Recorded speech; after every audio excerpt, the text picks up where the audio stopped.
CEAP, Centro Espírita Altivo Panfiro. Uma casa de amor.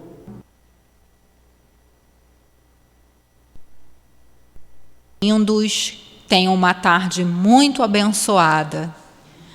Hoje, sábado, dia 1º de outubro de 2022, nossos estudos são sobre o Livro dos Espíritos, mas hoje é uma data especial. Nós estamos aqui comemorando, o aniversário do nosso Allan Kardec, que comemora-se no dia 3 de outubro, porque ele nasceu no dia 3 de outubro de 1804. E o nosso querido Raimundo Emílio vai falar aí bastante sobre o nosso amado Allan Kardec. Então, hoje a gente não vai ler o Livro dos Espíritos, aqui as questões sequenciais, como sempre fazemos, porém, falar de Kardec é falar também do Livro dos Espíritos, o nosso companheiro vai trazer muita coisa interessante. Lembrando que quem desejar atendimento fraterno, por favor, permaneça em seus lugares após a reunião pública, que vai ser indicado um médium ou mesmo o próprio diretor irá fazer o atendimento. Pedimos a todos que verifiquem os seus celulares, colocar no modo vibratório, tirar os alarmes, porque a gente pode esquecer. Outro dia eu mesmo esqueci, que pode, para não tocar na hora do estudo e não aí distrair, E pedimos também que não fiquem pegando o celular para olhar, para se distrair, porque é um momento único, que nós vamos aprender um pouco mais sobre Kardec, vamos estar aqui fazendo essa conexão com os nossos guias, nossos mentores, com os guias da casa. Então, vamos nos dar esse momento aí de conexão com o mais alto. Vale lembrar também que todo sábado, na parte da manhã, nós temos a nossa obra social. Quem desejar conhecer melhor, saber mais informações, por favor, acesse o nosso site centroespíritaativopanfiro.com. Esse Panfiro aí com PH. Temos também no Instagram, no Facebook. Temos agora também um Instagram só para obra social. Então, obra social Antônio de Aquino, digitando aí vocês conseguem encontrar. E aí, quem desejar nos ajudar, com alimentos, aceitamos todos os alimentos, precisamos muito de peito de frango, porque a sopinha do sábado que eles vêm, tomam um café da manhã, almoçam e tem uma sopinha de legumes e que é feito o franguinho, bem cozidinho ali, desfiado, para ter pelo menos uma proteína, que muitas vezes a gente sabe que aquela vai ser a única da semana. Então, quem puder ajudar, trazendo o alimento ou colaborando com doação bancária também, temos no nosso site todos os dados, ou também, orando por todos nós, para que mais e mais a gente consiga aí manter essa obra de amor. E falando de obra de amor, está se aproximando o final do ano, e todo final do ano a gente faz aqui uma festa humilde, para as crianças, com um almocinho especial e a distribuição das bolsas de Natal. As bolsas já estão disponíveis na livraria ali. E está bem interessante que esse ano eles conseguiram fazer uma coisa bem legal, o programador, de colocar a fotinha da criança, e a gente vê que criança que tem a idade, E são coisas básicas, produtos de higiene pessoal, uma peça de vestuário, para a criança pequena um brinquedinho de acordo com a idade, para as maiores, para os jovens, porque a gente faz atendimento até 18 anos, uma mochila. E quem tiver com dificuldade financeira, às vezes vai ficar muito caro, pega uma bolsa, divide com a família, Pega uma irmã, compra um vestido, a outra dá um sapatinho, a outra tia compra lá o material, a mochila, cada um vai ajudando, Quem puder, a gente pede essa colaboração aí, tá? Elas estão para ser entregues só dia 26 de novembro. Tem aí bastante tempo para a gente comprando as nossas coisinhas aí, com todo o amor, colocando toda essa vibração para as nossas crianças, né? Lembramos também dos nossos cursos, né, que são ininterruptos aí, só pararemos mesmo quando chegar na época do final do ano, umas 2 semanas aí, mas sempre dando continuidade. Acaba o livro, a gente continua. Então, temos obras todas de Kardec, incluindo agora a Revista Espírita, quarta-feira, 9h, Revista Espírita. Temos obras de Dona Ivone Pereira, às quintas-feiras. Domingo de manhã, nós temos especificamente a obra de Dona Ivone, Memórias de um Suicida, 8h, de 8 às 9h30. Depois tem de 9h30 às 10h30 o Evangelho segundo o Espiritismo. Temos todos os dias de manhã, à tarde, alguns dias, e à noite também. Então, falta de tempo não é desculpa para não estudar. A gente precisa estar bem informado, a gente precisa estar aí sempre nessa troca, porque na palestra pública a gente ouve o que o companheiro está colocando e quando tem alguma dúvida não tem como perguntar por causa da dinâmica da palestra, porque tem a hora do passe, né? Mas nos cursos não, a gente pode levantar o dedo, perguntar e aí a gente vai aprendendo cada vez mais e mais, tá? Na hora dos passes, a nossa companheira Liane vai fazer a sustentação com um comentário do Evangelho segundo o Espiritismo, no capítulo 11, né, amar o próximo como a si mesmo, no item 14, caridade para com os criminosos. E aí eu vou ler aqui um pedaço, é uma mensagem extensa da Elizabeth de França, para que a gente possa se ambientando para a gente fazer a nossa prece. Capítulo 11, amar o próximo como a si mesmo.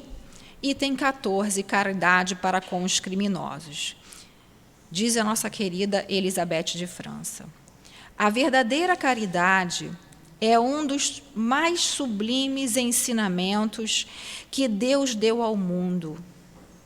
Entre os verdadeiros discípulos da sua doutrina, deve existir uma fraternidade completa.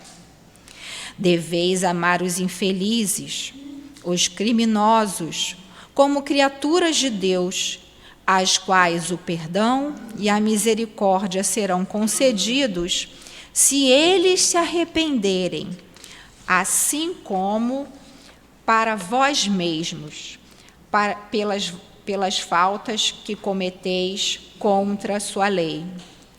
Pensai que sois mais merecedores de repreensão, mais culpados do que eles, a quem recusais o perdão e a comiseração. Porque muitas vezes eles não conhecem Deus como vós conheceis, e a eles será pedido muito menos do que a vós. Não julgueis, não julgueis, meus queridos amigos, porque o julgamento que aplicardes vos será aplicado mais severamente ainda, e tereis necessidade de indulgência para os pecados que incessantemente cometeis. A mensagem continua, né? Como eu falei, por favor, complementem a leitura em casa.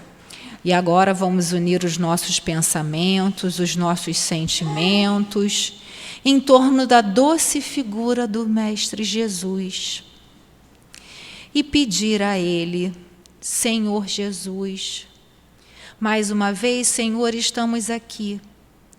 Desta vez, querido Mestre, mais atentos aos teus ensinamentos, buscando através desses benfeitores amigos os meios para que possamos viver melhor.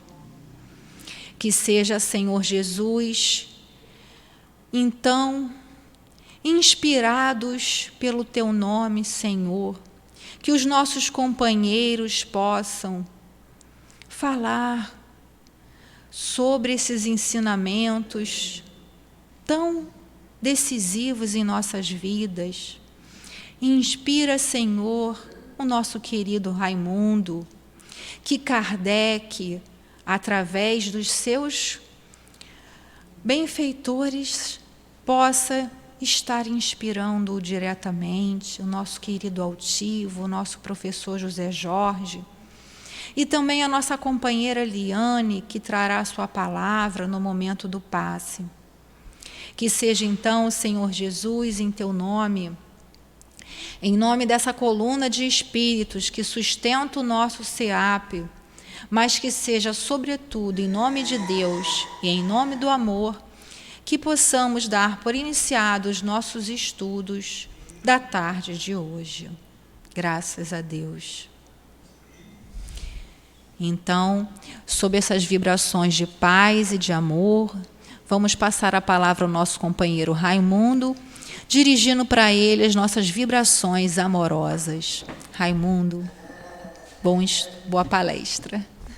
Tá bom. Queridas irmãs, queridos irmãos, boa tarde. Desejamos sinceramente que a paz de nosso Mestre Senhor Jesus Cristo se faça nesse ambiente em nossos corações. Embora sejamos redundantes, é sempre uma grande satisfação, um grande prazer falar de Jesus da forma rediviva, né? Numa casa como essa, que tem como a sustentação básica, né, a sua sustentação básica, o binômio Jesus e Kardec. Mas também sabemos que é uma grande responsabilidade, pois que conhecemos a nossa menos-valia. Mas também sabemos que o mestre, querido mestre, ele aceita o nosso pequeno óbolo. Né? E é nessa condição de pequeno trabalhador da Seara que venho falar, talvez, de um dos maiores emissários de Jesus no planeta Terra, que é o senhor Hippolyte Léon Denis Rivail, né, que se codinominou Allan Kardec. Né. Como a nossa irmã falou, esse mês de outubro, normalmente as casas espíritas dedicam alguma parte dos seus trabalhos a Kardec, muito justamente, né, aquele que Jesus escolheu, amigo de Jesus, que ele escolheu para descer e receber o Consolador que ele havia nos prometido. Né. Então, agora no dia 3, então, Kardec estaria fazendo aniversário. Sabemos que os espíritos, principalmente um espírito desse padrão aí, ele prefere comemorar o dia do desencarne, né? Porque ele está se libertando da missão, com missão cumprida, mas é claro que qualquer dia e qualquer época que a gente, vamos dizer assim, que a gente falar dele é muito lícito. Então, no dia 3 de 10 de 1804, nascia Allan Kardec. E ele desencarnou no dia 31 de março de 1869, né? Portanto, daqui a 2 dias, né, ele estaria fazendo aniversário. Nós nos baseamos para pegar a chegada dele, a escolha dele, no livro Brasil, Coração do Mundo, Pátria do Evangelho. E a história dele tem muitas fontes, tem muitas obras boas, mas nós tiramos na obra póstuma, tá? Que é a própria obra dele, né? Que ele escreveu, estava na gavetinha lá guardada, ele iria editar, mas chegou o convite para ele retornar à pátria espiritual. Aí Dona Amélie Goudet, né, a sua esposa e seus amigos, organizaram essa obra e passaram para nós. É uma obra extremamente recomendável, tá? Nossa irmã falou dos estudos, é muito comum, né? Nós espíritas conhecemos bem as 5 obras básicas. Muito bom, mas ainda tem mais 4, né? Ainda tem o que é Espiritismo, Viagem Espírita, a Revista Espírita e essa aqui, Obras Póstumas. Essa obra, e nós tiramos nela exatamente porque ela factua o trabalho do Kardec e, vamos dizer assim, dá ênfase, tá? O quanto ele foi dedicado, o quanto ele foi digno, o quanto ele se empregou nessa obra. De tal maneira que nós vamos ver, o próprio Espírito de Verdade falou para ele o seguinte: é provável que você vai viver um pouco menos do que estava planejado, porque a obra é muito dura se você cumpri-la toda. E ele cumpriu, e ele desencarnou jovem mesmo, né? A Dona Amélie era um pouquinho mais velha do que ele desencarnou, ela ainda ficou aí mais uma década ainda, entendeu? Então, mas ele trabalhava assim, qualquer coisa perto de 14 a 20 horas por dia, né? E tem aquele ditado que quando você descansa, carrega pedra. E quando ele estava de folga, ele viajava na cidade próximas ali para ver como é que estava o Espiritismo, é o que está no livro Viagem Espírita. Tá? E nas férias ele fazia viagens mais distantes no exterior.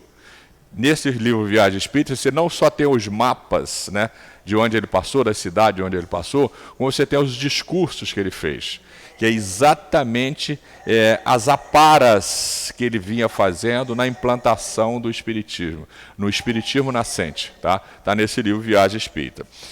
Então, gente, o Humberto de Campos, que é o autor do livro Brasil, Coração do Mundo, Pátria do Evangelho, ele diz o seguinte, através da mediunidade do iluminado Chico, né, ele diz o seguinte: mal haviam terminado as atividades bélicas da triste missão de Bonaparte. A missão de Bonaparte principal foi de 1804 a 1814. Então, logo depois de 1814, né, é importante lembrar que esse Bonaparte era um missionário que foi considerado que ele não cumpriu a sua tarefa toda. Ele faliu porque ele abusou um pouco da mediunidade, em benefício da sua vaidade, etc. E por isso ele, no final, a gente via sempre nas fotos, as pinturas dele, né, ele com a mão no estômago, ele acabou contraindo uma úlcera, etc. E depois foi exilado e acabou morrendo dessa úlcera aí. Mas ele fez uma coisa muito importante. Ele garantiu a implantação da Revolução Francesa, que é o esteio daquilo que nós vamos ser na regeneração: liberdade, igualdade e fraternidade. Tá? Nós não temos como fugir disso, porque isso aí vai nos levar a resolver essa questão que nós temos em relação a qualquer outro. Porque o que é a fraternidade? É viver, conviver e amar o irmão, independente de cor, de raça, de gênero, etc, etc, etc. É ser humano, é espírito, vamos amar. Mas não é só isso, né? Porque também nós vamos amar a natureza, os animais, etc, etc, etc. Então, uma das missões dele era essa, ele cumpriu. Mas ele não cumpriu a que daria continuidade ao Espiritismo, ao Evangelho Rede Vivo na França. Por isso, Jesus, nesse próprio livro, Brasil, Coração do Mundo, Pátria do Evangelho, né, Jesus resolve, numa das assembleias espirituais, o que é isso? Todos os anjos da guarda de países desse planeta estavam numa reunião dirigida pelo coração de Jesus, né? Dirigida por Jesus. Por que ele coloca dessa forma? Porque Jesus é imanente dele estar em diversas partes, né? Inclusive no planeta, etc, etc. Então, Jesus estava dirigindo essa reunião, né? Exatamente com o objetivo, né, isso qualquer coisa próximo de 1815, com o objetivo, né, de definir dentro do planejamento dele quem desceria para receber o Consolador prometido. É importante lembrarmos que qualquer um de nós que receba uma missão, seja ela qual for, tá, pequena ou grande, mas quando ela é grande, então é muito mais importante isso, nós planejarmos como vamos executar. Além de planejarmos, vermos quais são os recursos que nós vamos precisar. E em todas as empreitadas, o recurso mais importante é o ser humano. Tá? Seja qual for a atividade que nós vamos fazer. Então imagine Jesus quando recebeu, como está lá no livro, livro do A Caminho da Luz, do Emmanuel, no capítulo 1, no capítulo 2, Emmanuel descreve o seguinte: o Senhor, quer dizer, Deus nosso Pai, chegou para um grupo de anjos deles, de filhos deles, já anjos, entre eles nós só conhecemos Jesus, e fala para ele: meus filhos, estão vendo aquela massa de matéria lá, aquela nebulosa? Eu quero que vocês construam um sistema solar ali e 9 escolas. E aí estão as 9 escolas, né? Entre elas a Terra, né? Os 9 planetas que circundam esse Sol. 50% fizeram o Sol, a outra parte se transformou. Como é que isso aconteceu? Está muito bem descrito na Gênese kardeciana. Tá? Tem na ciência humana também, mas lá na Gênese está muito bem descrito essa formação aí. Então, veja bem, quando Jesus recebe essa ordem do Pai, certamente a primeira atividade dele foi se reunir com esses irmãos, né, e definir as suas respectivas equipes. Nós sabemos de alguns autores que José e Maria estão com ele desde essa época. Não sabemos quando que chegou Kardec, quando chegou Francisco de Assis, etc, etc, etc. Mas sabemos que Ismael, por exemplo, que é um dos líderes dele, né, que é o nosso anjo da guarda. Então, Jesus, nessa assembleia, tá, que ele faz? Isso que me impressionou em relação à elevação de Kardec. ele dirige para um dos seus amigos que estavam ali, que não eram só os anjos da guarda, tinha muita gente da equipe dele, e fala: você vai descer a terra, porque está previsto, né, para o final desse século, né, 1815, por aí, em 1867, você vai estar apresentando a primeira obra, tá, do Consolador, que eu prometi lá em João 14. Tá? João anotou lá no seu Evangelho, capítulo 14, que esse codificador destacou os versículos 15, 16, 17 e 26. E no 26 está a função do Consolador que você vai levar. Né? Qual é a função desse Consolador? Ensinar tudo que Jesus não podia. As coisas do mundo do Espírito. O que é mediunidade, o que é céu, o que é inferno, o que é demônio, o que é anjo, como é que morre, como é que encarna, como é que desencarna, etc, etc, etc. Tudo que ele não pôde nos ensinar. Ele deixou um exemplo claro para nós, por que ele não pôde ensinar, porque ele foi explicar para um doutor da lei, para Nicodemos, o que era a reencarnação. Nicodemos não entendeu nada. Espera aí, mas eu já velho vou entrar no ventre da minha mãe de novo? Ele queria entrar de novo e nascer com o mesmo corpo. Ele, não é isso. Aí ele falou o seguinte: bom, não vou nem tentar, você que é o doutor da lei, não vou fazer nada não. Esse grupo aqui, ó, daqui a 2000 anos eu vou colocar ele lá no CEAP eles vão estudar isso aí, vão entender. Olha o tempo que nós levamos para chegar a perceber a reencarnação como uma coisa moral. Porque como ressurreição nós já conhecemos desde o tempo dos egípcios, desde o tempo que éramos egípcios. Mas a reencarnação, vamos dizer assim, com o tanto que ela pesa na didática da formação do espírito, de simples ignorante até anjo, nós só percebemos agora, depois que chegamos ao Espiritismo. Então, e essa é uma delas. E qual é a outra? Resgatar o meu Evangelho. Por isso que quando ele seleciona no Evangelho de Jesus as partes morais, comenta-as e passa para os espíritos superiores comentar, ele está fazendo esse trabalho. Está nos preparando na parte moral para que nós possamos entender todo o Evangelho, inclusive irmos lá na Gênesis até o último livro e conhecer também o Velho Testamento. Nenhuma hipótese ele mandou rasgar, ele simplesmente falou: vou escolher o ensino moral aqui, porque é o que nós precisamos como prioridade, mas o que nós precisamos mesmo é do Evangelho todo, foi o que Jesus me encarregou. Tá? E, então, eu acho lindo que ele fala o seguinte: quando ele caminha, você já imaginou o que é isso? Quando ele caminha para um amigo dele, ó, preciso que você desça a terra e vá receber o Consolador. Ele não pôde fazer nada, só começou a chorar, a se emocionar e fazer prece, porque ele já sabia que a tarefa era muito árdua. Né? Então foi assim, né, diz Humberto, que Allan Kardec, no dia 3 de outubro de 1804, via a luz da atmosfera terrestre na cidade de Lyon, lá na França. Né? Mas aí tem esse livro, ele descreve mais algumas coisas que nos chama a atenção exatamente dessa questão do planejamento. Todo planejamento tem que ter, vamos dizer assim, uma espécie de backup. E se falhar aqui, eu tenho que fazer um backup. E se dá? Então, ele não desceu sozinho. Ele trouxe muita gente junto com ele. Muita gente junto com ele. Mas vieram 4. São 5 codificadores. Vieram 4 com funções definidas, como descreve Humberto de Campos. Né? O primeiro deles é João Batista Rostaing, que tinha por finalidade organizar o trabalho da fé. O outro foi Leon Denis, que efetuaria o desdobramento filosófico. O outro é Gabriel Delany, que apresentaria a estrada científica. O outro é Camille Flammarion, que quebraria a cortina dos mundos. Vá na obra de cada um deles que vocês vão ver que é exatamente o que está aqui que aconteceu. Esses missionários cumpriram. Leon Denis tem um livro chamado Depois da Morte, tem vários. Depois da Morte, que é seguramente um dos livros que eu diria assim, que eu gosto de dar de presente quando a gente tem aquele amigo que é intelectual, que é culto, que não sei o quê, que acha... Eu vou fazer o seguinte, vou fazer a mesma coisa que o tio senhor fez com o Bassanufo, vou te dar esse livro aqui, Depois da Morte. Tem tudo lá que você precisar sobre religião, sobre espiritismo, sobre a alma. Aí depois você vai se interessar, vai ler o resto da obra do Leon Denis, você vai ficar de boca aberta. É fantástico. Vai no Gabriel Delany, você vai ver que ele deu continuidade. Ele não necessariamente começou fazendo as experiências, porque tinha vários cientistas fazendo. Naquela época ele compilou o trabalho deles e mais tarde ele perdeu a mobilidade, tá? Ele ficou paraplégico e começou então, parou de viajar e começou a fazer as experiências também. Aquelas experiências que eles faziam para comprovar, tá?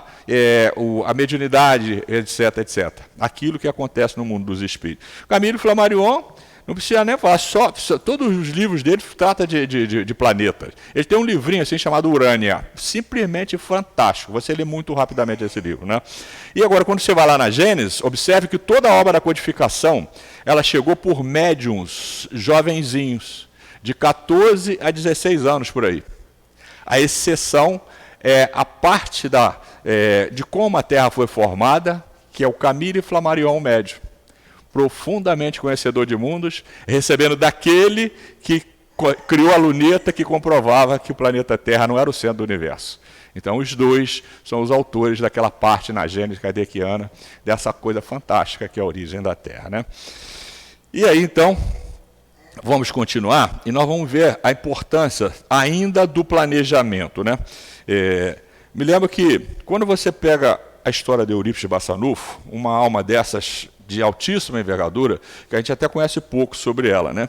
Pelo tanto que ele está com Jesus há tanto tempo. Barçanufo nasceu numa cidade que não tinha nem segundo grau, nem pensar em faculdade, né? Mas ele era, por ser um espírito adiantadíssimo, né? Era um autodidata, né? E trazia todos os conhecimentos de medicina, etc., já com sua alma, né?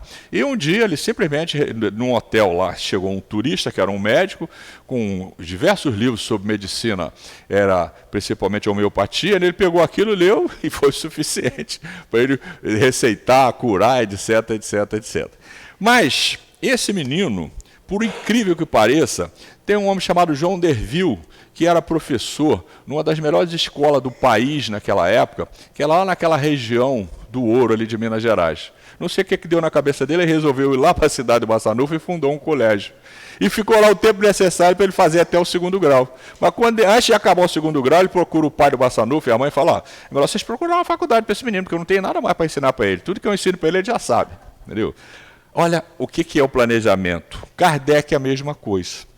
Nasceu numa família de juristas, na França, um dos centros da intelectualidade do planeta, naquela época e ainda hoje, né?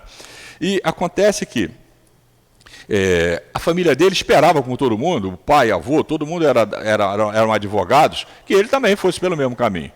Então vamos colocar esse menino na melhor escola do planeta. É a escola de Verdun, do nosso amigo Pestalozzi. E o que deu? O menino saiu de lá, nada de advocacia, né? Fez um monte de coisa, menos advocacia. De tal maneira era precoce esse menino, que aos 18 anos ele era mestre na escola de Verdun. Quando o Pestalozzi viajava, deixava-o como seu segundo, né? E isso tudo vem mostrar para a gente por que ele foi para lá, porque ele precisava daquela educação. A coisa que nós mais ansiamos, pelo menos eu mais anseio para o meu país e para o meu planeta, é o tipo de educação que esse homem dava. Ele afirmava o seguinte, não só ele, mas todos os grandes educadores, ensinar a calcular, ler e escrever, isso é fácil. O difícil é formar caráter, formar indivíduo. Que ele tenha a capacidade de avaliação, de julgamento, de discernimento, etc. Era isso que ele faria. Foi por isso que ele foi dirigido para essa escola, dentro do planejamento de Jesus, para se tornar o que ele foi, o que ele tinha que ser. Porque, embora fosse um espírito muito adiantado, conhecemos que reencarnado, todos nós vivemos, mesmo fazendo a reminiscência do passado. E um espírito desse faz com muito mais facilidade, nós esquecemos do passado. Mas, bem preparado, foi muito fácil para ele para atingir o seu objetivo, né? E olha só, ele era bacharel em letra, ciência e doutor em medicina. Tá? Era linguista insigne, conhecia a fundo e falava corretamente o alemão, o inglês, o italiano e o espanhol. 4 línguas. Conhecia também o holandês e podia facilmente exprimir-se nessa língua. Tá? Conheceu a dona Amélie Baudet, né? E se casaram no dia 6 de fevereiro de 1832, jovenzinho, né? E ele fundou em Paris um estabelecimento de ensino semelhante aonde ele se formou lá em Verdun.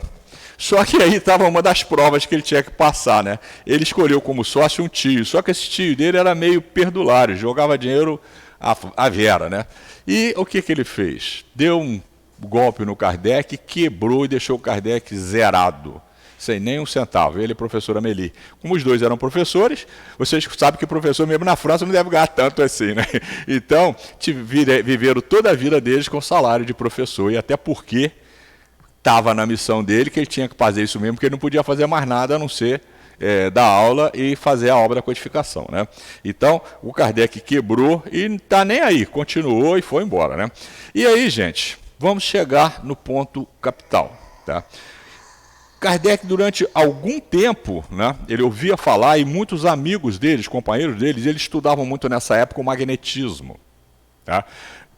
E eles já conheciam a questão lá das mesas girantes, etc., que nós não vamos entrar porque é um assunto mais longo e por uma outra oportunidade, né? Mas acontece que ele nunca quis viver aquilo. Os companheiros dele chegavam para ele, poxa, professor, vamos lá, a mesa tem um monte de coisa que ela faz que é importante. Ele, gente, isso é alguma coisa do magnetismo. Né? Então, olha só, em 1854, lembrando que 3 anos depois, 13 anos depois, né? 1867, sai a primeira obra. Né? Em 1854, ele ouviu falar pela primeira vez, tá, positivamente, através do senhor Fortier, um homem de altíssimo valor, um homem de escola, como ele mesmo descreve, né, sobre as tais mesas girantes. 1854, 13 anos depois que vai sair o primeiro livro. Né? Algum tempo depois, encontrei-me novamente com o senhor Fortier, que me disse, passou um tempo, voltou Fortier, ó, e na época ele fala para Fortier, enquanto vocês não me provarem que mesa tem mão para levantar, perna para andar, cabeça para pensar, isso para mim, gente, é alguma coisa do magnetismo. Parece mais coisa de embalar a criança para dormir, né? Ele fala, o senhor Fortier diz para ele, ó, eis aqui uma coisa que é bem mais extraordinário. Não somente se faz girar uma mesa, magnetizando-a, mas também pode fazê-la falar e interroga-se e ele responde. Aí ele fala, ó, isso replicou o professor Rivail. É uma outra questão. Eu acreditarei quando ver e quando me tiverem provado que uma mesa tem cérebro para pensar, nervos para sentir e que se pode tornar sonâmbula, que pode se mediunizar. Né? Até lá, permita-me que não veja nisso senão uma fábula para provocar o sono. Olha, o que é um espírito de escola? Né? Você não vai me enganar com coisas simples. Mas eles não aceitaram, não. Continuaram, insistiram. Então, esse senhor Fortier, mais senhor Baudin, mais Carlotti, Madame Plenner-Maison, uma reca de pessoas de alta envergadura, de muita cultura, continuaram. A todo aquele processo de sair da mesa girante para a cestinha, para não sei o que, daqui a pouco botar a caneta na mão do médium, foi feito por eles, não foi feito por Kardec. Né? Quando o Kardec chegou, o dia que ele resolveu ir, a gente vai ver aqui, essa parte não está anotada aqui, mas você vai encontrar no livro, eles entregaram para ele uma ruma de caderno de pergunta e resposta. A maior parte da obra já estava ali. Ele só fez selecionar, checar e fazer outras perguntas. Entendeu? Uma grande parte da obra já estava ali. Por quê? Porque eles chegaram à seguinte conclusão. Todo mundo aqui é intelectual, é culto, mas não temos a capacidade que tem o professor para desenrolar esse negócio aqui. Então foram atrás dele, professor, o senhor tem que ir lá. Né? Aí aconteceu o seguinte, né?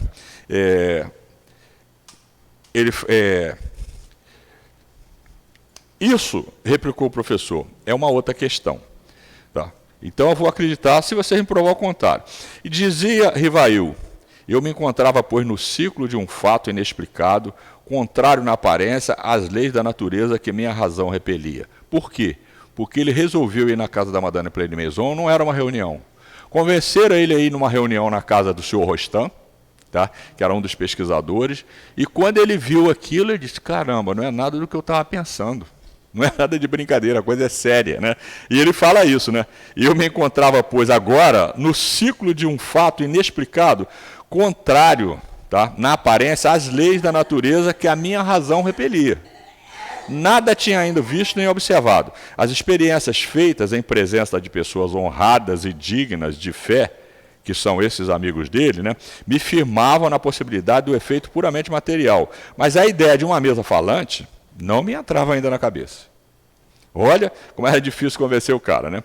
E no ano seguinte, tá, 1855, tá, o senhor Carlotti, que ele descreve, tá, que esse senhor Carlotti era um homem extremamente honrado, muito honrado. Tá?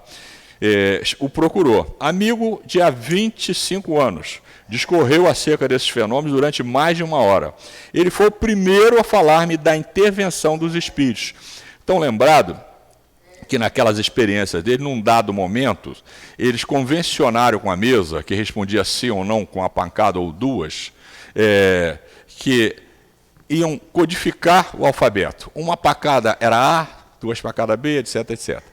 E foi difícil e demorado, mas dando pancada, escreveram: nós somos os espíritos. Ainda bem que era francês, você imagina se é alemão, que é tudo W aquela lá embaixo, né? Pancada pra caramba, tudo W, isso, né? Z, mas aí, essa questão aí foi incrível, né? Carlotti, então, o procura, né? E fala para ele dessa questão aí. E ele fala, ó, descrevendo Carlotti, ele era corso. Quem nascia na Córcega era, por tradição, pessoas extremamente dignas, éticas, né? De temperamento ardoroso e enérgico. Eu sempre lhe apreciara as qualidades que distinguem uma grande e bela alma. Porém, desconfiava da sua exaltação. Ele ainda achava que ele ainda estava exaltado. Mas aí foi onde ele resolveu ir na casa da Madame Play de Maison e depois, né? Numa das reuniões da senhora Play de Maison, travei conhecimento com a família Bodin. Tá? O senhor Bodin me convidou para assistir às sessões que se realizavam em sua casa, as quais me tornei, desde muito cedo, assíduo, tá? Frequentador. Foi nessas reuniões que comecei os meus estudos sérios de espiritismo. Lembrem, como eu falei, o senhor Bodin tinha duas meninas médios. Uma tinha 14 anos, a outra 15 anos. E, no decorrer da obra, elas foram amadurecendo e continuaram trabalhando, né? Surgiram outras, senhorita Japê, na segunda edição do Livro do Espírito, nós tivemos, fugiu o nome agora, daqui a pouco volta, tivemos uma médica, inclusive tem obra dela hoje, né? Uma obra que parece que com o médium não deu muito certo, mas a obra tem Hermâncio Dufour, obrigado. Tá? Hermâncio Dufour, que tem uma obra fantástica, só que até o terceiro livro, porque tem uma corrente de livros que é para a casa e outras que é para o indivíduo. Eu nunca consegui ler os do indivíduo, não sei porquê. Até o dia que eu vi ele fazer uma palestra na nossa casa, o médium, e ele não deixou dúvida. Não deixou dúvida, viu? Tá? Não deixou dúvida. Mas os livros que são para casa, você vê claramente o Dr. Bezerra e Eurípides Bassanufo, professor Eurípides Bassanufo, mostrando a função do centro espírita hoje.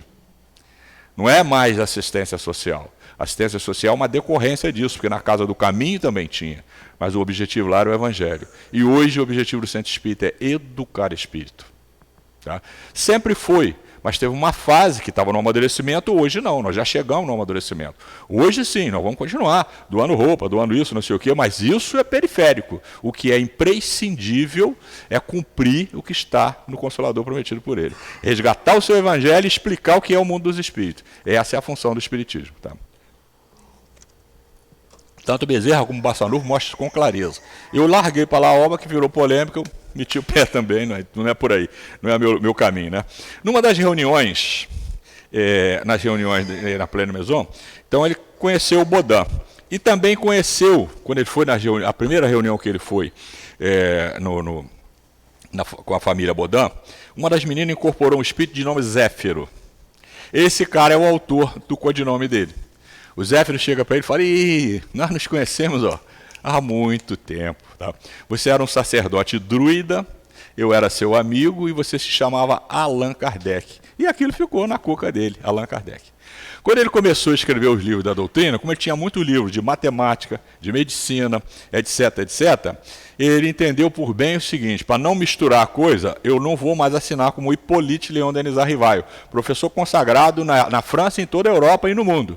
Aí passou, ele se codinominou então Allan Kardec. Foi aí que surgiu o nome Allan Kardec, através do Zéfiro. No livro Obras Póstumas, ele fala que o Zéfiro conversou com ele durante um bom tempo, depois sumiu e falou para ele que ia reencarnar, e não voltou mais. Tá? E nós vamos ver então, gente, compreendi, antes de tudo, a gravidade da exploração que ia empreender. Percebi aqueles fenômenos, a chave do problema tão obscuro e tão controvertido do passado e do futuro da humanidade, a solução que eu procurara em toda a minha vida. Gente, pensa lá no fundo da sua mente, do seu coração, e vê se não é isso que nos mantém no espiritismo. Tá? Ah, mas eu cheguei pela dor, pelo amor. Não. Eu cheguei porque as religiões que eu seguia não resolviam mais meu problema. Por isso é que eu cheguei no espiritismo. A mesma coisa aconteceu com Kardec. Quando ele viu aquilo, gente, Aí está a solução para tudo aquilo que eu procuro, que eu busco, e para o mundo todo. Tá? Aí ele já começou a entender a sua missão. Foi aí que, logo depois, ele vai bater de frente com quem? Vai bater de frente com o nosso amigo, o dirigente que Jesus escolheu para passar a obra, o próprio Espírito e Verdade. Né? E aí não tem mais jeito, né?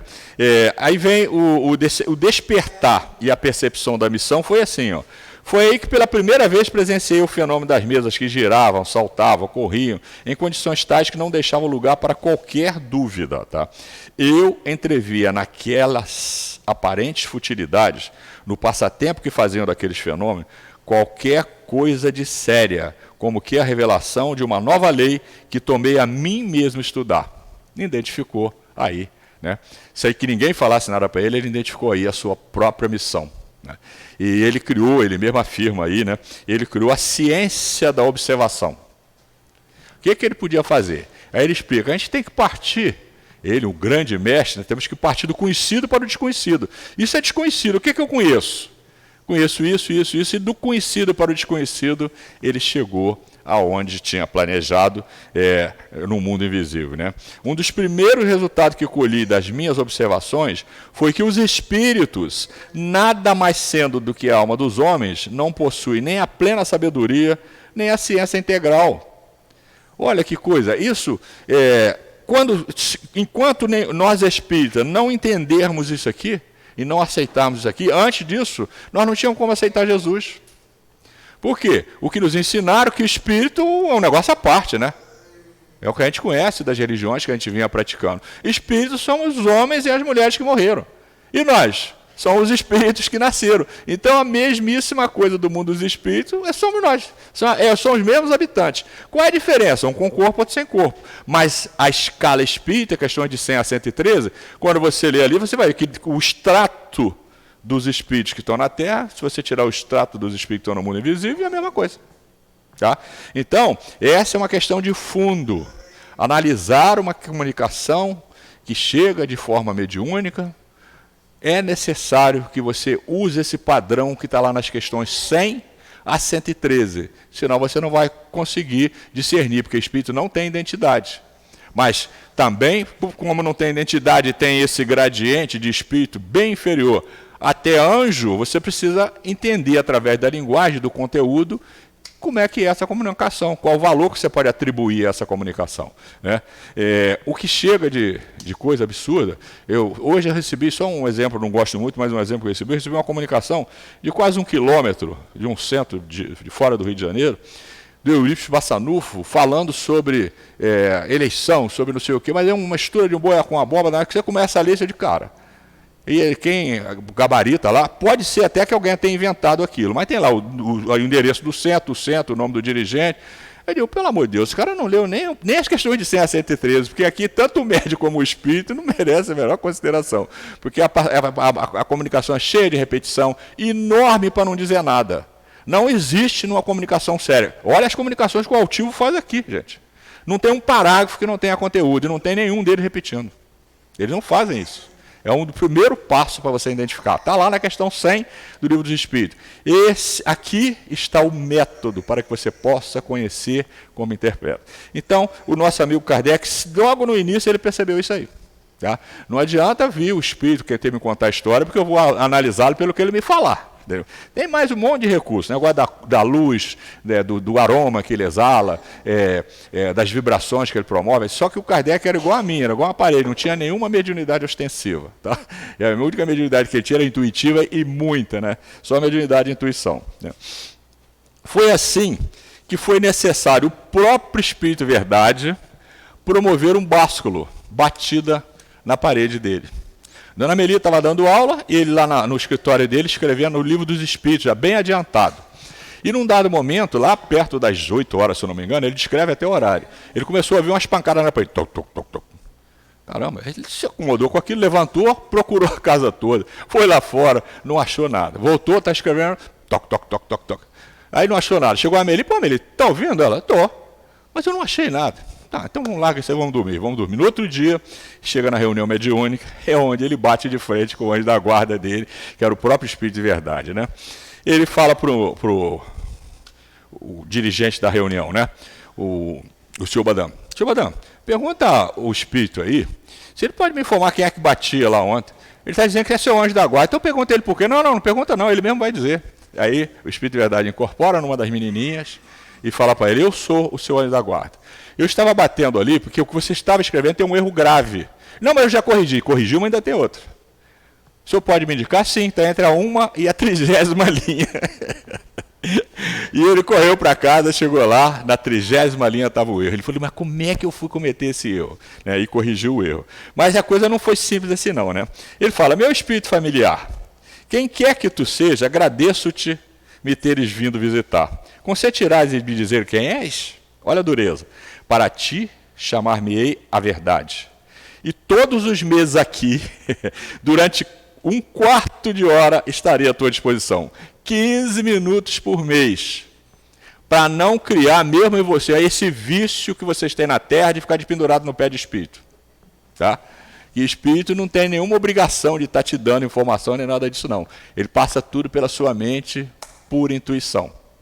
Por isso que quem insiste ainda em fazer essas reuniões de consultoria, começa batendo de frente com o espírito de verdade. Tá? Porque isso aí não é do espiritismo cristão, tá? Ah, mas pode, em condições especiais. Pode ter comunicação? Pode sim, claro.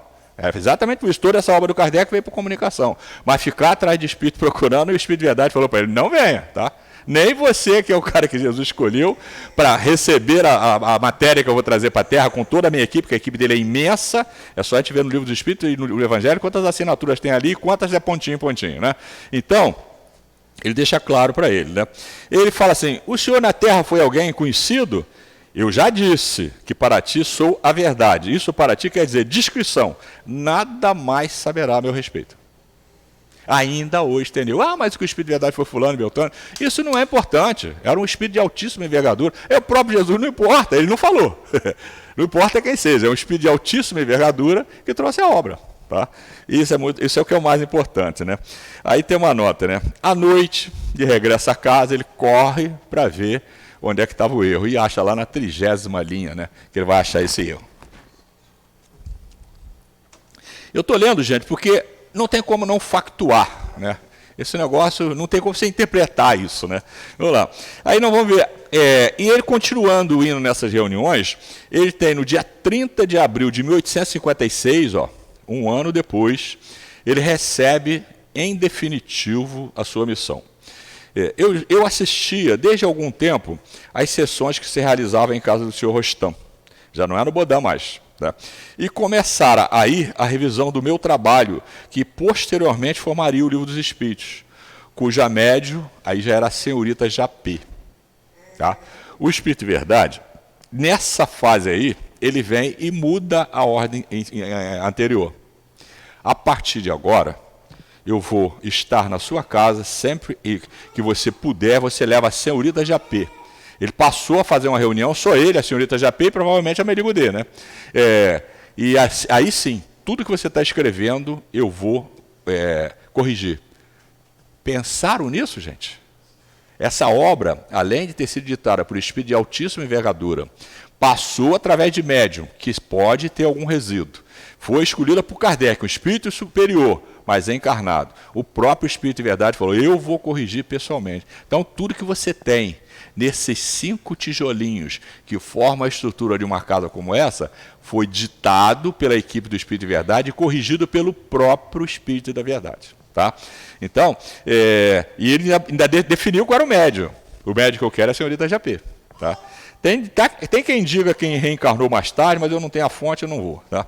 Então, no dia 12 de junho de 1856, já através da senhorita Aline, ele pergunta ao Espírito de Verdade, bom Espírito, eu desejara saber o que pensa da missão que alguns espíritos me assinalaram.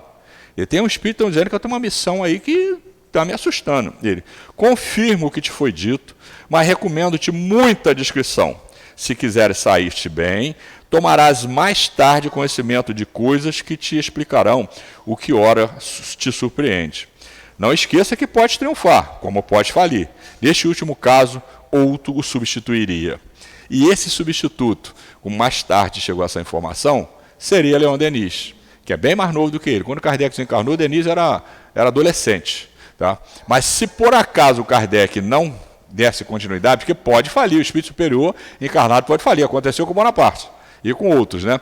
Se isso acontecesse, o Leon Denis seria o sucessor dele. E claro que se o sucessor falhasse, ia ter outro, porque o planejamento tem que funcionar, é o backup. Esse não deu, a gente faz backup e bota outro, né?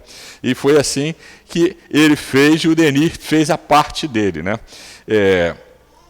Aí ele fala: nenhum desejo tenho certamente de me vangloriar de uma missão na qual dificilmente eu creio.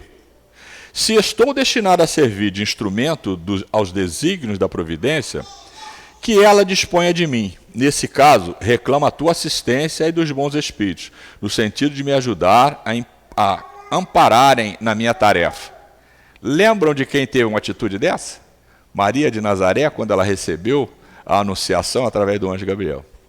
Tá legal, então eu entrego-me ao Senhor, mas eu preciso de ajuda. Tá? Mas é claro, ninguém está na Terra sem ajuda, particularmente um missionário. Né? Há quem diga, né, que depois de Jesus, a equipe mais bem composta que veio em missão reencarnar na Terra é a equipe do Kardec. Tá? E é bem provável e faz muito sentido isso aí. Né? A resposta: a nossa assistência não te faltará, mas será inútil se de seu lado não fizeres o que for necessário. Tens teu livre-arbítrio, do qual podes usar como entenderes. Nenhum homem é constrangido a fazer coisa alguma. Olha, gente, o que é o Instituto do Livre-Arbítrio? Você é o grande missionário, mas se você fizer, você vai ganhar um monte de coroas lá no céu. Mas por isso eu não vou te dar cola. Eu vou te intuir e vou te ajudar. Mas você pode mudar como outros. Que ser má de não fazer, ou sim vai descer. Mas o Kardec não foi por aí, felizmente, né? Graças a Deus, senão o espiritismo teria atrasado um pouquinho. Mas ele foi mesmo na mosca, né? Ele pergunta: e o que poderia determinar o meu fracasso? Seria a insuficiência das minhas capacidades? Ele: não.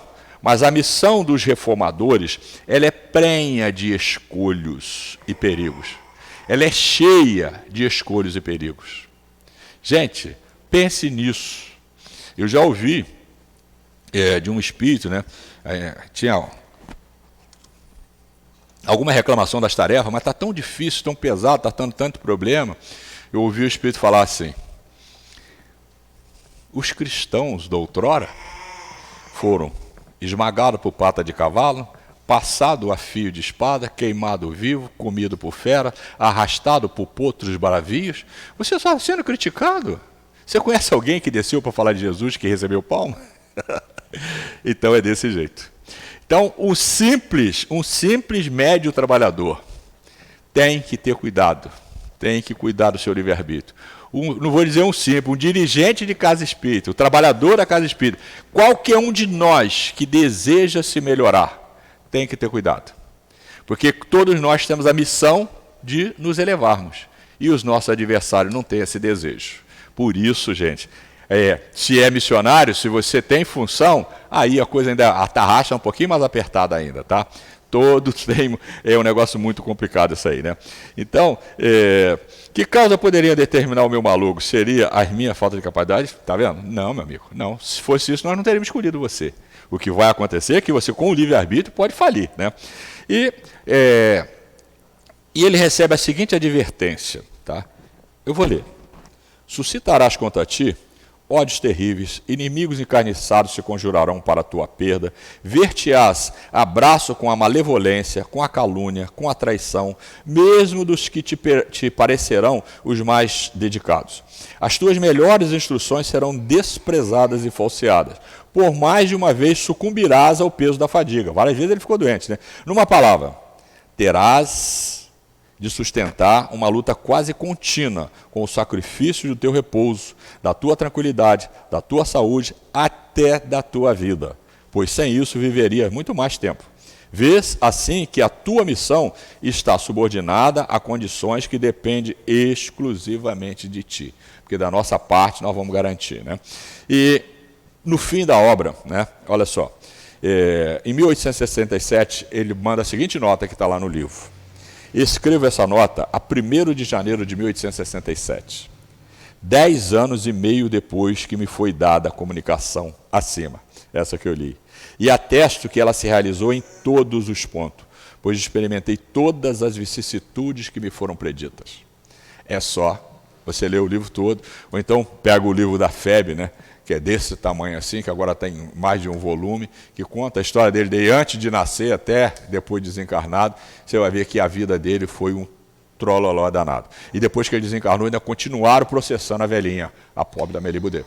E foi aí que entrou a missão do Leon Denis. Leon Denis foi o grande esteio dela. Denis e Delane foram os grandes esteios da velhinha. Ela que ela teve que enfrentar tribunais, a igreja ainda tinha muito peso, inventava processo em cima de processo, assim como inventou em cima do Barçanufo, etc, etc, etc. Né?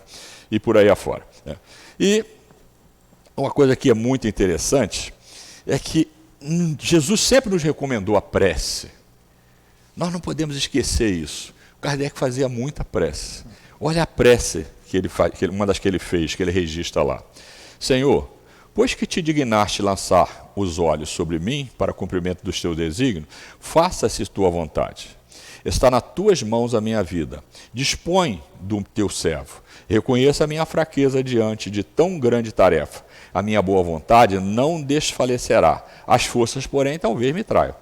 Sempre a minha deficiência, supre a minha deficiência, dá-me as forças físicas e morais que me forem necessárias. Ampara-me nos momentos difíceis e, com o teu auxílio e dos teus celestes mensageiros, tudo envidarei para corresponder aos seus desígnios.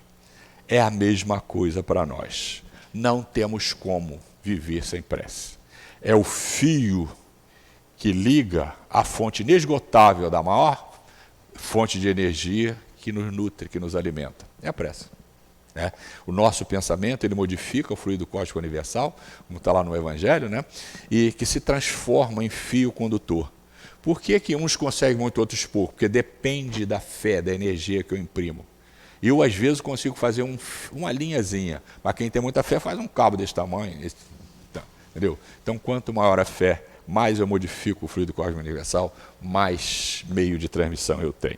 E aí não demorou muito, veio a colheita. 1857, o Livro dos Espíritos, a primeira edição. 1858, ele cria a Revista Espírita. Tá? 1858 ainda, funda o primeiro centro espírita do planeta. Alguns parceiros dele, né, alguns companheiros dele, entre eles o Sr. Sanson, aquele primeiro espírito feliz que dita no livro O Céu e o Inferno. É um dos que fundou esse centro espírita aí com ele. 1859, o que é o espiritismo? Estava sendo necessário naquele momento, porque tinha muita gente discutindo o sexo dos anjos, então ele resolveu chamar 3 adversários, debateu com eles, respondeu eles, mostrou o que era céu, o que era inferno, como é que se comunicava, o que era anjo, o que era demônio, e está lá o que é espiritismo, que a maioria de nós espíritas não leu ainda. Em 1861, o Livro dos Médiuns, também a primeira edição, que teve segunda edição também. Né? Em 1961, aconteceu um fato muito importante, o Auto de Fé de Barcelona, bastante conhecido, dá tempo da gente contar. Senhor La Chatre, seu amigo e livreiro em Paris, resolveu ir morar em Barcelona, na Espanha. E monta lá, naturalmente, uma livraria, né? Uma filial da sua livraria, e manda um comunicado para o Kardec pedindo que ele mandasse pelo menos uns 300 livros dele. Kardec não só manda os 300 livros dele, mas entre esses 300 ele coloca outros autores ali, porque tinha outros cientistas que estavam estudando. E quando chega na alfândega, a igreja dominava ainda naquele momento, o bispo foi informado, o bispo de Barcelona foi informado que estava chegando aqueles livros apócrifos, coisa do demônio lá. E ele mandou confiscar. A lei permitia. Permitia tanto não, porque dava para ganhar no processo isso aí. E aí o que ele faz? Ele tinha um ambiente lá onde se queimava aquilo que não prestava. Tem uma época que se queimava médio e outros tipos, né? Mas aí ele queimou os 300 livros. E o senhor La Chatre e os seus amigos, muitos advogados, né? Inclusive na própria família do Kardec, muitos intelectuais, iam entrar na justiça, mas consultaram o Kardec. Professor, nós vamos entrar na justiça. Não, peraí. Vou consultar o Espírito de Verdade. Nada disso. Deixa esse negócio de processo para lá. Não terá nenhum evento tão importante quanto esse para a divulgação do Espiritismo. Todo mundo vai querer saber o que esse maluco desse bispo queimou. E não deu outra coisa. Tá? Eu acho que só o Chico Xavier, depois desse efeito aí, conseguiu espalhar tanto espiritismo no mundo. Isso aí espalhou no mundo todo, tá? Foi como uma explosão. Pau, todo mundo viu a luz, todo mundo quis saber quem são esses livros. E todo mundo leu o Livro dos Espíritos, etc, etc, através dessa loucura aí do bispo de Barcelona, né? Em 1864, o Evangelho segundo o Espiritismo, 1865, o Céu e o Inferno, e só em 1868 saiu a Gênesis, que já estava escrita há muito tempo. Porque o Espírito de Verdade determinou para ele que só divulgasse a Gênesis quando ele determinasse. Porque era necessário que os outros 4 livros fizessem efeito. Por isso que se recomenda ler primeiro os outros antes da Gênesis. Eu conheço, eu quero ler a Gênesis. Ah, cara, você pode ler. Mas o Kardec, o Espírito de Verdade recomendou a Kardec para manter essa ordem aqui, tá? Mas se você preferir, vai do jeito que você entender. Não tem problema nenhum, não. E essa, 1890, depois que já tinha sido desencarnado, a obra póstuma, tá? Então essa aí é uma coisa muito importante, né? Gente, por que, né, que a gente ainda tem essa certa dificuldade de ter muita fé? Porque fé nós já temos, mas é tanta coisa em nosso benefício que Deus faz, que nós poderíamos ter um pouco mais de fé. Eu, pelo menos, luto muito para ter um pouco mais de fé, um pouco mais de certeza de que está na minha mão as rédeas do meu destino. Não importa, mesmo que você morra, seja atropelado, não sei o quê, não tem nada errado acontecendo. Está no planejamento, não tem nada fora do planejamento. Resigne e siga, né? Como está lá no Evangelho segundo o Espiritismo, capítulo 6, né? Resigne-te, levanta e vá, que foste tu mesmo que escolheste enquanto estava aqui no mundo dos espíritos. Tá? E, gente, então, quando você for a Paris, você vai, se tiver disposição, quase todo espírita vai lá ver isso, né? Vai lá ver o Dolmer de Kardec, né? Que é o túmulo onde se enterra um druida, né? Aí você vai ver lá uma forma muito bonita. E ele mesmo escreveu antes de morrer a lápide dele, né? Tá lá: nascer, viver, morrer, renascer ainda e progredir sempre. Tal é a lei. Foi ele mesmo que escreveu, está pregado lá. E ele desencarnou então no dia 31/3/1869. Fechando, como nós vimos, tem como nós, espírita, nos abrigarmos em qualquer outra coisa que não seja o binômio Jesus e Kardec? Não tem, gente. Tudo é Jesus. Quem explica? Kardec. Tá?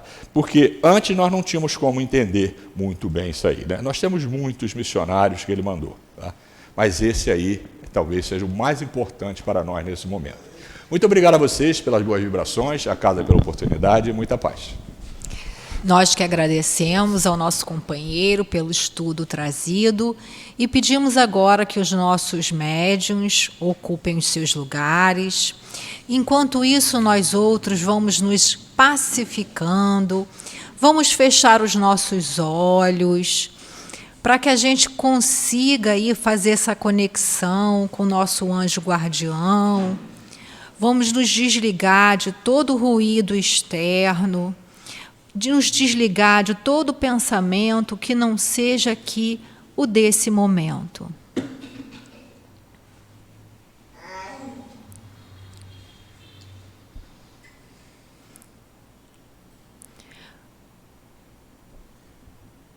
Vamos então fazer uma prece, voltando novamente, Senhor Jesus, ao teu coração generoso.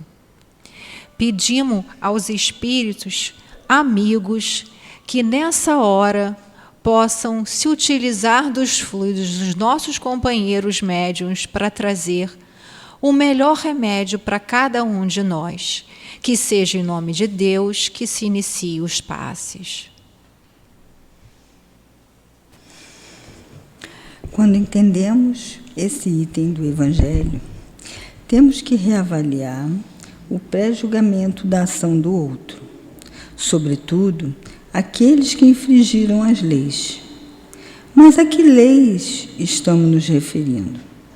Aqui no Evangelho, qual a lei que vale? A lei dos homens ou a lei de Deus? Certamente nos referimos à lei de Deus, pois as leis dos homens foram criadas para reger e manter a ordem na sociedade, para termos um parâmetro de até onde podemos ir. Senão, a sociedade seria um caos em todos os sentidos, com cada um fazendo o que bem quisesse. Mas a lei de Deus vai muito além disso, pois aqui no Evangelho ele nos diz que aquele que para nós humanos encarnado parece uma falta simples e sem maiores consequências, para Deus é uma falta grave, que atinge, na maioria das vezes, a nós mesmos. E é sempre cobrada pela nossa consciência, que nos mostra que o que fizemos não foi certo. Até nos nossos pensamentos, quando desejamos o mal ao outro, a nossa consciência nos acusa. Jesus, que é nosso modelo e guia, e o nosso referencial de conduta, nunca condenou ou faltou com a caridade com o próximo. Sempre ouvimos falar da caridade. Dar esmolas na rua, ou o que está nos sobrando é caridade? Sem dúvida, mas a verdadeira caridade, meus irmãos, não é essa. A verdadeira caridade transcende o espírito. Kardec, no Livro dos Espíritos, no capítulo 11, na parte 3ª, também nos fala da lei de amor, justiça e caridade. E Kardec juntou todas essas informações e questionou os espíritos na pergunta 886. Qual o verdadeiro sentido da palavra caridade, tal como entendia Jesus? E os espíritos responderam, o famoso BIP, né? Benevolência para com todos, indulgência para com as faltas do próximo e perdão para as ofensas. Exercícios que no nosso dia a dia é difícil praticar, mas como espíritas, a caminho da evolução para um mundo de regeneração, devemos pôr em prática toda vez que nos depararmos com tais situações. E voltando ao nosso estudo, ao nosso capítulo, que diz que temos que ter caridade com os criminosos, qual é essa forma de caridade? É a benevolência com essas imperfeições do nosso próximo, indulgência com as faltas dele por eles praticadas e a forma que pensam e agem, e o perdão para esses atos praticados. Quando Pedro pergunta ao mestre, Mestre, quantas vezes devo perdoar meus inimigos? 7 vezes 7, que era o que previa a lei mosaica, Jesus respondeu, não, 70 vezes 7, ou seja, o perdão incondicional, sem se ofender. Jesus não se ofendia, Jesus não se intimidava com as ameaças que as autoridades da época e o povo infligiam. Ele nunca nos deixou de acolher a mulher adúltera, os mentirosos, os ladrões e os mendigos, com a boa palavra, com indulgência de seus ensinamentos. Muita paz a todos.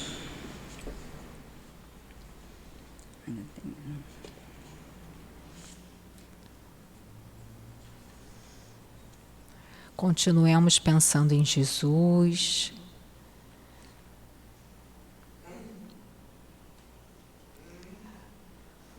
Lembrando a todo instante desse amigo incansável do bem, nosso mestre de Lyon, nosso Allan Kardec. Senhor Jesus, mestre amoroso, quanto te agradecemos, Senhor, por teres mandado esse missionário do bem, Hippolyte Léon Denisard Rivail, o nosso Allan Kardec. Agradecemos também, Senhor, pelo nosso Ismael, o espírito guia do nosso Brasil. Agradecemos, Senhor, pela oportunidade de reencarnarmos e conhecermos essa doutrina abençoada, a doutrina espírita, que liberta, que consola, que fortalece os nossos corações. Então, Senhor, te pedimos mais uma vez que sejamos desta vez fiéis, Senhor, a esses ensinamentos, que não traiamos mais o teu nome, Senhor, que não traiamos mais o nome de Deus, que sigamos em frente, Senhor, com essa luz que tu deixaste do nosso Consolador prometido. Ampara, Senhor Jesus, a cada um que aqui se encontra. Ampara, Mestre querido, as porteiras físicas e espirituais desse centro de amor, desse querido benfeitor altivo Panfiro e demais espíritos que tanto nos consolam, porque são eles que nos socorrem, que nos amparam a todo momento. Te pedimos também, Senhor, fortalece a cada coração, a cada mente no bem. Protege, Senhor Jesus, a cada um de nós, no retorno aos nossos pontos de origem, Senhor. E também, Mestre querido, fortalecendo e amparando a cada um, Senhor, a cada governante, a cada dirigente, a cada um que tem essa responsabilidade, Mestre querido. Quanto a nós, Senhor, pedimos misericórdia, Senhor, para todos nós. Que possamos, Senhor Jesus, também amanhã nos lembrarmos dos teus ensinamentos e que possamos estar protegidos, que o nosso Brasil, Senhor Jesus, possa continuar sendo um país cristão. Louvado seja nosso Senhor Jesus Cristo, e que em nome de Deus e que em nome do amor possamos dar por terminado a nossa reunião de estudos e passes. Graças a Deus.